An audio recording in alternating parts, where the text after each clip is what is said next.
US supreme court ने राष्ट्रपति Donald Trump की ओर से लगाए गए दुनिया भर में टैरिफ को किया रद्द। फैसले से भारत पर लगाया गया 18% टैरिफ भी अवैध हुआ। जहां अप्रैल 2025 में ईपा कानून का हवाला देकर स्वदेशों पर टैरिफ लगाने का किया गया था ऐलान। जहां सुप्रीम कोर्ट ने 6 से 3 बहुमत से कहा राष्ट्रपति को। सुप्रीम कोर्ट ऑफ यूएस ने राष्ट्रपति डोनाल्ड ट्रंप की ओर से दुनिया भर के टैरिफ को रद्द किया। जहां कुछ घंटे बाद ट्रंप ने फिर से 10% टैरिफ लगाने का ऐलान किया। भारत पर 18% टैरिफ को लेकर स्पष्टता जरूरत है। ट्रंप ने प्रेस कॉन्फ्रेंस में कहा, भारत के साथ ट्रेड डील पर कोई असर नहीं होगा। अमेरिका के व्यापार समझौते वाले देशों को। ब्राजील के राष्ट्रपति लूला डे सिल्वा 18 से 22 फरवरी तक भारत के राजकीय दौरे पर रहे, जहां उन्होंने पीएम मोदी के साथ द्विपक्षीय बैठक की। बैठक में लूला डे सिल्वा ने पहलगाम में हुए आतंकी हमले की निंदा की। राष्ट्रपति ने कहा, आतंकवाद किसी धर्म या राष्ट्रीयता से जुड़ा नहीं। बैठक में भारत और ब्राजील के बीच क्रिटिकल मिनरल और रेयर अर्थ एलिमेंट्स का समझौता। नासा ने सुनीता विलियम्स के अंतरिक्ष मिशन को दुर्घटना की टाइप ए कैटेगरी में रखा। सबसे गंभीर श्रेणी माना जाता है ये कैटेगरी, जहां इस कैटेगरी में इस्तेमाल चैलेंजर और कोलंबिया शटल दुर्घटनाओं के लिए भी किया गया था। कोलंबिया शटल दुर्घटना में भारत की अंतरिक्ष यात्री कल्पना चावला का निधन हुआ था। नासा के प्रशासक जेरेड आइकमैन। बांग्लादेश अमेरिकी सुप्रीम कोर्ट के फैसले के बाद अपनी हाल ही में हुई ट्रेड डील की समीक्षा करने की तैयारी में। इस डील का पर मोहम्मद यूनिस की अगुवाई में अंतरिम सरकार ने 9 फरवरी को हस्ताक्षर किए। जहां इस डील के बाद बांग्लादेश पर लगने वाले टैरिफ 20% से घटकर 19% हुआ। बांग्लादेश के वाणिज्य मंत्रालय के WTO विंग रोहित पवार ने दिल्ली में प्रेस कॉन्फ्रेंस में अजीत पवार के प्लेन क्रैश पर आरोप लगाए, जहां उन्होंने स्क्रीन पर डेटा और फोटो दिखाकर ब्लैक बॉक्स को लेकर शक जताया। रोहित पवार के मुताबिक दुर्घटना के समय सिर्फ एक नहीं बल्कि कई धमाके हुए। विमान के सामान रखने वाले हिस्से में अतिरिक्त पेट्रोल के डिब्बे रखे गए थे। दिल्ली के भारत मंडपम में आयोजित AI समिट के दौरान कांग्रेस के प्रदर्शन को लेकर राजनीतिक बयानबाजी तेज। अखिलेश यादव ने कहा, जब दुनिया भर से डेलीगेट्स आए हों तो इस तरह का हंगामा नहीं होना चाहिए। उन्होंने इसे देश का आंतरिक राजनीतिक मामला बताते हुए विदेशी प्रतिनिधियों के सामने विरोध का अनुचित बताया। अखिलेश ने कहा, ऐसे कदम से देश की छवि पर असर पड़ता है। केंद्रीय खुफिया एजेंसियों के इनपुट के बाद दिल्ली में सुरक्षा व्यवस्था सख्त, जहां रेड फोर्ट के आसपास ID ब्लास्ट को लेकर जहां विशेष अलर्ट जारी। खुफिया जानकारी के मुताबिक पाकिस्तान स्थित लश्कर-ए-तौयबा ने भारत के प्रमुख धार्मिक स्थलों को निशाने बनाने पर रखा।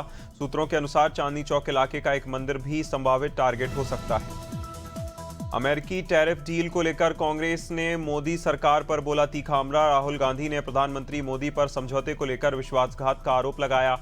राहुल ने दावा किया कि पीएम इस बार व्यापार समझौते में फिर से आत्मसमर्पण कर सकते हैं। कांग्रेस अध्यक्ष मल्लिकार्जुन खड़गे ने कहा कि अमेरिकी राष्ट्रपति डोनाल्ड ट्रंप की ओर से किया गया था, ये ट्रैप डील है।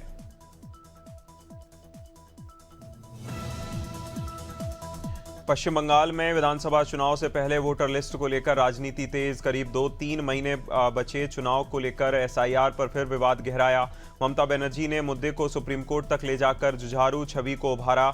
TMC का दावा है, लॉजिकल डिस्क्रिपेंसी के आधार पर करीब 1.25 करोड़ बंगाली लाइन में लगे।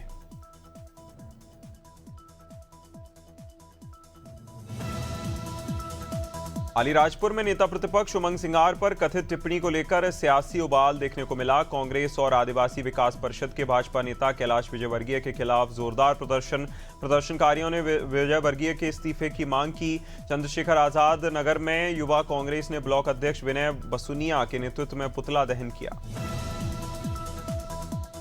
मथुरा तहसील परिसर में संपूर्ण समाधान दिवस पर आयोजन, जहां कार्यक्रम की अध्यक्षता जिलाधिकारी चंद्र प्रकाश सिंह और वरिष्ठ पुलिस अधीक्षक श्लोक कुमार ने की। संपूर्ण समाधान दिवस पर प्रत्येक माह के प्रथम एवं द्वितीय शनिवार को आयोजित किया जाता है, जहां विभिन्न विभागों के अधिकारी मौजूद रहे, फरियादियों की शिकायतें सुनी।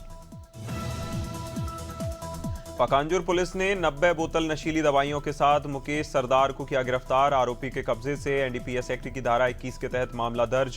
कार्रवाई की जानकारी ASP राकेश कुर्रे ने प्रेस कॉन्फ्रेंस कर दी। उन्होंने कहा, नशे के खिलाफ अभियान लगातार जारी रहेगा और अवैध गतिविधियों पर सख्त कार्रवाई होगी। रायपुर के धरसीवा विकासखंड स्थित ग्राम कांदुल में महतारी सदन का निरीक्षण को लेकर डॉक्टर गौरव सिंह ने किया निरीक्षण। के दौरान उन्होंने बिहान समूह की महिलाओं से मुलाकात कर उनके कार्यों की समीक्षा की, उत्साहवर्धन किया। कलेक्टर ने महिलाओं को समूह में संगठित कर काम करने और उत्पादों को डिजिटल प्लेटफॉर्म से जोड़ने की सलाह दी। सहारनपुर में सदर बाजार और मंडी पुलिस ने संयुक्त कार्रवाई करते हुए ठगी और टप्पेबाजी करने वाले गिरोह का भंडाफोड़ किया, जहां वरिष्ठ पुलिस अधीक्षक के निर्देशन में चलाए जा रहे अभियान के तहत 3 अभियुक्त गण किरण, सुमित कुमार और आरती को बेहट अड्डा से गिरफ्तार किया गया। अभियुक्त गण के कब्जे से 2,50,000 रुपए नगद बरामद किए गए। संभल की तीनों तहसीलों में शनिवार को संपूर्ण समाधान दिवस आयोजित। तहसील संभल सभागार में कार्यक्रम की अध्यक्षता जिलाधिकारी डॉक्टर राजेंद्र पंसाइनिया ने की। डीएम के निर्देश पर कोई शिकायत लंबित न रखी जाए और हर प्रार्थना पत्र का समयबद्ध गुणवत्तापूर्ण निस्तारीकरण हो। उन्होंने कहा, समस्याओं का समाधान निचले स्तर पर प्राथमिकता से किया जाए। सहारनपुर में मंडलायुक्त डॉक्टर रूपेश कुमार ने कलेक्ट्रेट, तहसील सदर और विकासखंड बलियाखेड़ी का किया औचक निरीक्षण। राजस्व न्यायालय और अभिलेखागार में लंबित पत्रावलियों पर जताई नाराजगी। 5 वर्ष से अधिक पुराने वाद तत्काल निवारित हों। जहां अधिकारियों को दिन प्रतिदिन तिथि लेकर मामलों की सुनवाई तेज करने को लेकर आदेश दिया। पारा सिवनी क्षेत्र के झाड़गांव में बाइक सौदे को लेकर विवाद खूनी संघर्ष में बदला। 1500 रुपए के बयाने को लेकर दोनों पक्षों में कहासुनी के बाद बढ़ा विवाद। ग्रामीणों की सूचना पर डायल 112 मौके पर पहुंची, जहां समझाइश के दौरान आरोपी मनीष उइके ने दिनेश नकपुरे पर किया जानलेवा हमला। पीठ में चाकू लगने से घायल युवक के पहले बारा सिवनी अस्पताल लाया गया, फिर बाराघाट रेफर किया गया। गंज बासोदा रेलवे स्टेशन के सामने स्थित सुहाग लॉज पर पुलिस की अचानक दबिश। अनैतिक गतिविधियों की सूचना पर सिटी कोतवाली पुलिस ने की कार्रवाई। मौके पर एसडीओपी शिखा भालवी भी पहुंची। होटल के कमरों में हुई जांच। होटल के अंदर 8 युवकों और 10 युवतियां मिली, जहां दस्तावेजों की गहन पड़ताल। सभी युवक युवतियां बालिग पाए गए, कोई स्थिति अवैध पाई गई। टीकमगढ़ जिले के बलदेवगढ़ में प्रेमनगर में बड़ा हादसा। चलती मारुति 4 व्हीलर में अचानक शॉर्ट सर्किट से भड़की आग। चंद मिनटों में कार पूरी तरह जलकर खाक। खरगापुर मार्ग से टीकमगढ़ जा रही थी गाड़ी पलेरा निवासी नीरज सोनी की बताई जा रही। बलदेवगढ़ पुलिस मौके पर पहुंची। फायर ब्रिगेड ने कड़ी मशक्कत के बाद पाया आग पर काबू। प्रयागराज की पॉक्सो कोर्ट ने शंकराचार्य स्वामी अभिमुक्तेश्वरानंद सरस्वती पर एफआईआर के आदेश दिए। नाबालिग बच्चों के यौन शोषण के आरोपों में केस दर्ज करने के निर्देश। जगतगुरु रामभद्राचार्य के शिष्य आशुतोष ब्रह्मचारी ने कोर्ट में पेश किए बच्चे, जहां कैमरे के सामने दर्ज हुए बच्चों के बयान। स्पेशल जज पॉक्सो विनोद कुमार चौरसिया की कोर्ट ने आदेश दिया। चुनाव आयोग के एसआईआर के दूसरे चरण में बड़ा अपडेट। राजस्थान में 5 करोड़ 15 लाख मतदाताओं के नाम फाइनल सूची में शामिल। छत्तीसगढ़ में 1 करोड़ 87 लाख वोटर हुए रजिस्टर्ड। केरल में 2 करोड़ 69 लाख मतदाता सूची में दर्ज। अब तक 6 राज्यों और केंद्र शासित प्रदेशों की अंतिम सूची प्रकाशित। गोवा और अंडमान और निकोबार द्वितीय द्वीप समूह। जहां लखनऊ के तेलीबाग स्थित बरदानी हनुमान मंदिर से भव्य श्याम शोभा यात्रा निकाली गई। सैकड़ों श्याम भक्तों ने ढोल नगाड़ों और भजन कीर्तन के साथ बढ़ाया उत्साह। क्षेत्रीय सभासद KN सिंह ने पूजा अर्चन कर यात्रा को रवाना किया। हारे का सहारा, बाबा श्याम हमारा के जयघोष के लगे नारे। हाथों में श्याम निशान लिए श्रद्धालु लगभग 10 किलोमीटर चले। T20 वर्ल्ड कप में लगातार 3 मैचों को 0 पर आउट होने वाले कप्तान ने उन पर जताया भरोसा। सूर्य कुमार यादव ने अभिषेक शर्मा का फॉर्म बिल्कुल चिंता का विषय नहीं। उन्होंने कहा, प्रेस कॉन्फ्रेंस में, मुझे चिंता उनकी है जिनके खिलाफ उनका बल्ला चलेगा। पिछले साल टीम के लिए शानदार प्रदर्शन की याद दिलाते किया समर्थन का। जिला अस्पताल और महिला अस्पताल का औचक निरीक्षण कर व्यवस्थाओं का लिया जायजा। ओपीडी वार्ड और मरीजों को मिल रही सुविधाओं की हकीकत मौके पर परखी। मुख्यमंत्री स्वास्थ्य विभाग के निर्देश पर किया गया आकस्मिक दौरा। डॉक्टरों की उपस्थिति संतोषजनक, लेकिन सफाई व्यवस्था पर नाराजगी। सुपरवाइजर और ठेकेदार को स्वच्छता सुधारने के दिए सख्त निर्देश। बलिया के सदर कोतवाली क्षेत्र में कुंवर सिंह चौराहे पर 2 गुटों में जमकर मारपीट। घटना सीओ आवास और वरिष्ठ अधिकारियों के दफ्तरों से दूरी हुई, जहां प्रत्यक्षदर्शियों के मुताबिक कासुनी के बाद हिंसक झड़प हुई। सड़क पर खुलेआम लात घूंसों से एक युवक की पिटाई भी की गई। आरोप है कि मौके पर मौजूद देवेंद्र नगर में बड़ा गांव छात्रावास के साथ राष्ट्रीय राजमार्ग 39 पर दो मोटरसाइकिलों की जोरदार भिड़ंत। हादसे में दो युवक गंभीर रूप से हुए घायल। दूसरी बाइक पर चालक मौके से फरार हुआ। डायल 112 में पदस्थ आरक्षक 741 दिनेश सोलंकी और पायलट नरेंद्र कुमार अहिरबार के अनुसार घायलों की पहचान शिवेंद्र सिंह और सौरव राजपूत के रूप में हुई। हरदोई के उमरारी पड़ाव पर 84 कोशीय परिक्रमा यात्रा का भक्तिमय स्वागत। क्षेत्रीय श्रद्धालुओं की भारी भीड़ से साधु संतों की महंतों का दर्शन आशीर्वाद प्राप्त हुआ। संतोष दास खाकी जी महाराज ने परिक्रमा का पौराणिक महत्व बताया। मान्यता है कि परिक्रमा से 84 लाख योनियों के बंधन से मुक्ति मिलती है। नैमिषारण्य की तपोभूमि है। उरई कोतवाली क्षेत्र के उमरार खेड़ा में दबंगों ने एक युवक को बेरहमी से पीट कर लहूलुहान किया। पीड़ित आनंद राज ने आरोप लगाया कि मारपीट के दौरान उसके पैर भी छीने गए, जहां जान से मारने की धमकी दी गई। युवक ने कोतवाली में शिकायत दर्ज कराने का प्रयास किया। कोतवाली में सुनवाई नहीं हुई, जहां निराश होकर पीड़ित ने पुलिस अधीक्षक कार्यालय पहुंचकर न्याय की गुहार लगाई। कानपुर में चल रही बोर्ड परीक्षाओं के मद्देनजर पुलिस ने ध्वनि प्रदूषण करने वालों के खिलाफ की तेज कार्रवाई। लगातार शिकायतों के आधार पर पुलिस कमिश्नरेट ने रात 10 बजे के बाद तेज आवाज में डीजे चलाने वालों पर गेस्ट हाउस और मैरिज लॉन संचालकों के खिलाफ मुकदमे दर्ज कर रात्रि चेकिंग अभियान में जिले के 8 थाना क्षेत्रों में कुल 12 मामले दर्ज कर कानूनी कार्रवाई की।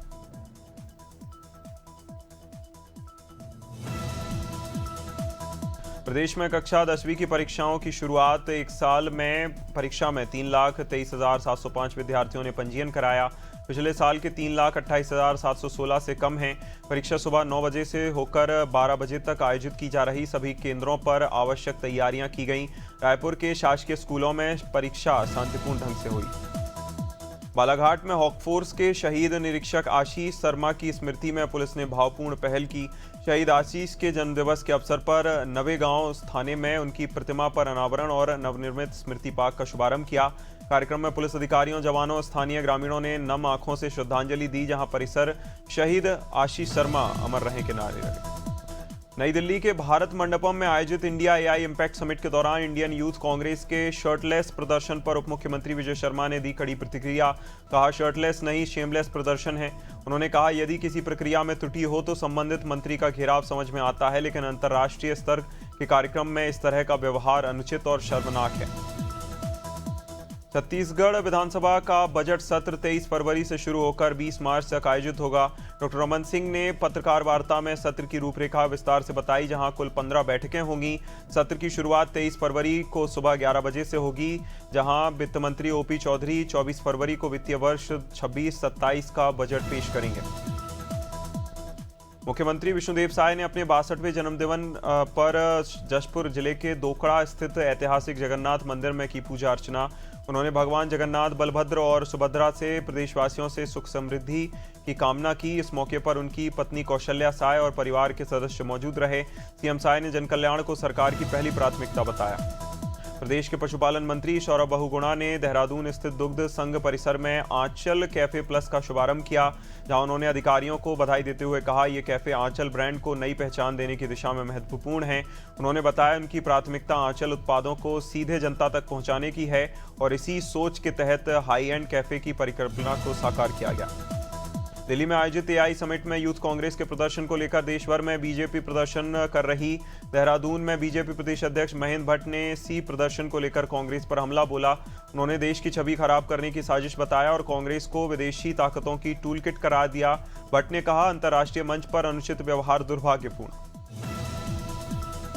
हरिद्वार पहुंचे मुख्यमंत्री पुष्कर सिंह धामी ने आगामी चारधाम यात्रा को लेकर कहा, यात्रा को व्यवस्थित और सुरक्षित बनाने की तैयारियां अंतिम चरण में हैं। जहां उन्होंने बताया, तीर्थ पुरोहितों, स्थानीय व्यापारियों, परिवहन से जुड़े लोगों और प्रशासन के सुझावों को शामिल कर व्यवस्थाएं मजबूत की जा रही। अप्रैल में यात्रा शुरू होने और स्कूलों की छुट्टियों के चलते श्रद्धालुओं की भारी भीड़ की संभावना है, जहां सुविधाएं और सुरक्षा इंतजाम पहले से तैयार किए जा रहे हैं। मध्य प्रदेश के उच्च शिक्षा मंत्री इंदर सिंह परमार ने विश्वविद्यालयों में व्याप्त समस्याओं और छात्रों की मांग पर सख्त रुख अपनाते हुए तय समय सीमा में समाधान का भरोसा दिया। विद्यार्थी परिषद के ज्ञापन पर संज्ञान लेते हुए मंत्री ने रजिस्ट्रार और कुलपतियों को विश्वविद्यालय स्तर के मामलों में तुरंत हल करने और शासन स्तर के मुद्दों को प्राथमिकता देने के निर्देश दिए।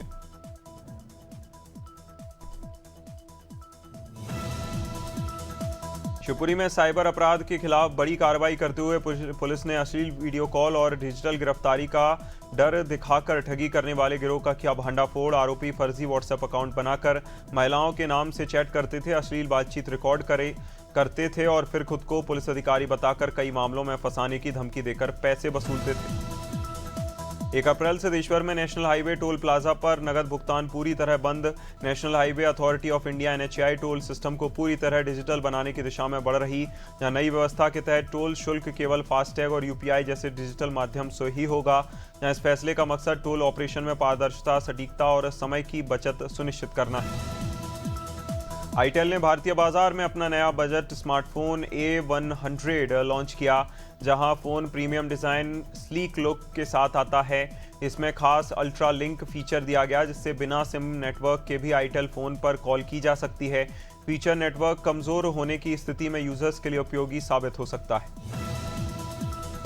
आशा शर्मा को माइक्रोसॉफ्ट गेमिंग का नया CEO नियुक्त किया गया। 40 साल तक कंपनी से जुड़े रहे फिल स्पेंसर की जगह लेंगी आशा शर्मा।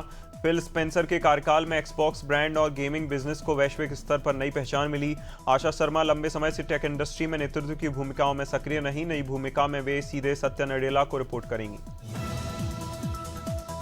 भारत की प्रमुख ऑटो कंपनी टाटा मोटर्स ने 20 फरवरी को अपनी लोकप्रिय इलेक्ट्रिक माइक्रो SUV टाटा पंच EV का फेसलिफ्ट मॉडल किया लॉन्च। नई पंच EV की शुरुआत एक्स शोरूम कीमत 9,69,000 से होगी। जहां अपडेटेड मॉडल में बैटरी क्षमता बढ़ाई गई। कंपनी का दावा है कि फुल चार्ज में 436 किलोमीटर की रेंज मिलेगी। इंडिया AI इम्पैक्ट समिट 2026 के समापन के अवसर पर भारत और अमेरिका ने पैक्स सिलिका डिक्लेरेशन पर हस्ताक्षर किए। इस समझौते का उद्देश्य सेमीकंडक्टर और आर्टिफिशियल इंटेलिजेंस की वैश्विक सप्लाई चेन को सुरक्षित और भरोसेमंद बनाना है। डिक्लेरेशन के तहत दोनों चिप डिजाइन, मैन्युफैक्चरिंग, रिसर्च और स्किल डेवलपमेंट में साझेदारी बढ़ाएंगे। और रोमियो में छोटू के किरदार से हुसैन दलाल ने दर्शकों का दिल जीता। अपनी सहज और नेचुरल एक्टिंग से उन्होंने फिल्म में खासी पहचान बनाई। शर्मीले स्वभाव के बावजूद हुसैन ने हिम्मत जुटाकर डायरेक्टर विशाल भारद्वाज को सीधे मैसेज किया था। उनकी ये पहल रंग लाई और उन्हें फिल्म में अहम रोल मिला।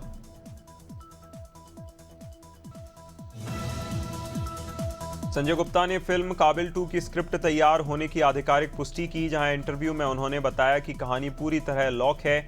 जहां पूरे मामला ऋतिक रोशन की मंजूरी पर टिका। ग्रीन सिग्नल मिलते ही फिल्म की एक्टिंग शुरू हो जाएगी। जहां 2017 में आई काबिल की सीक्वल होगी काबिल 2। धुरंधर में 26/11 मुंबई आतंकी हमले के रिक्रिएशन सीन की शूटिंग कलाकारों के लिए बेहद भावुक रही। R माधवन ने पॉडकास्ट में बताया, सीन खत्म होते ही अक्षय खन्ना और अर्जुन रामपाल रो पड़े थे। यह सीन 2008 के मुंबई अटैक्स पर आधारित था, जिसने पूरे देश को झकझोर दिया। माधवन ने कहा, जब बॉम्बे पर हमले का जश्न मनाने वाला सीन फिल्माया। सुप्रीम कोर्ट ने सांप के जहर वाले मामले में यूट्यूबर एल्विश यादव को कड़ी फटकार लगाई। कोर्ट ने कहा, किसी प्रसिद्ध व्यक्ति की ओर से वन्य जीवों के दुरुपयोग का आरोप बेहद गंभीर है। न्यायालय ने टिप्पणी की कि ऐसे मामलों में समाज में गलत संदेश जाता है। सुप्रीम कोर्ट ने स्पष्ट किया, शिकायत की जांच वन्यजीव संरक्षण कानून 1972 के तहत की जाएगी। जांच में यह परखा जाएगा कानूनों के प्रावधानों का उल्लंघन हुआ या नहीं। 19 साल बाद भारत में लाइव परफॉर्म करने जा रही ग्लोबल पॉप स्टार शकीरा 10 अप्रैल को मुंबई और 15 अप्रैल को दिल्ली में उनके लाइव कॉन्सर्ट होंगे। मेगा इवेंट की घोषणा फीडिंग इंडिया डिस्ट्रिक्ट ने की। शकीरा आखिरी बार 2007 में मुंबई में ओरल फिक्सेशन टूर के दौरान दिखी थी। कई ग्रैमी अवार्ड जीत चुकी शकीरा का ये शो म्यूजिक के साथ सामाजिक संदेश भी देगा।